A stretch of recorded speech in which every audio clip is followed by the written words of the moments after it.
I want to thank you for joining me again as we continue on with our series, From Other to One Another, our daily devotional series that accompanying our Sunday morning sermon series. I want to thank you for joining us for that as we explore the richness of our relationships with one another.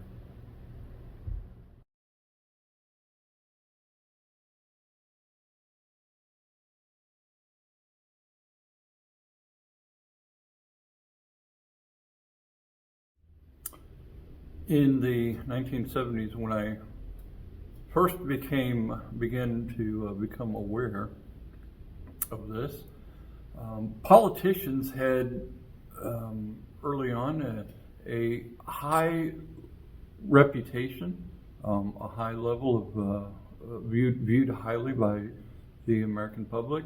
But beginning with in the 60s and then into the 70s with Richard Nixon and the Watergate scandal, politics and politicians began to be less respected.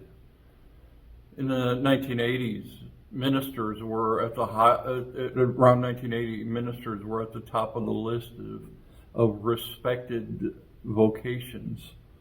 But over the last 40 years, ministers themselves have received a tremendous decline in the level of respect that they have been offered by and given by the community.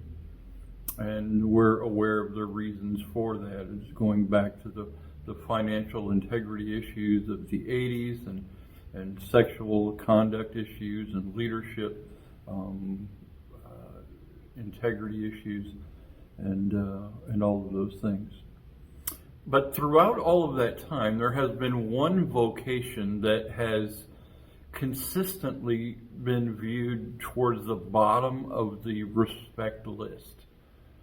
Consistently, lawyers have been down at the bottom. Well paid, but very little respect. Why is that?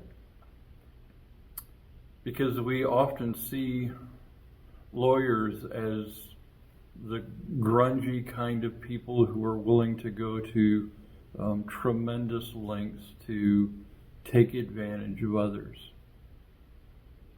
It's in that kind of context where lawyers and lawyering are viewed so disrespectfully that Paul says to the Corinthians, to have lawsuits at all with one another is already a defeat for you. Why not rather suffer wrong?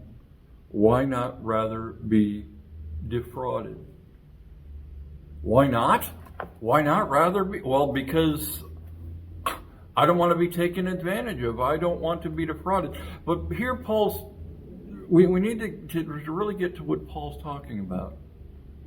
Because we are so often, as Simon Kistemaker suggests in a quote, lawsuits contribute to the disintegration of a society and cause individualism to reign supreme.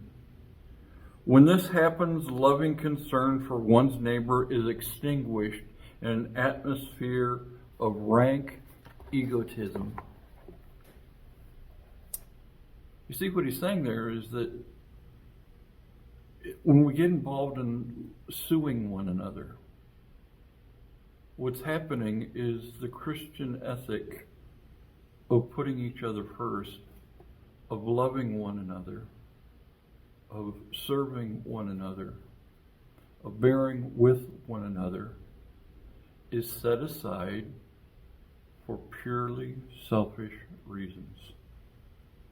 Now, does that mean that there is never any justified reason for Christians to sue one another? I wouldn't go there. I wouldn't say that. I think there are definitely reasons why Christians might sue one another for their own well-being, for their security and for their safety.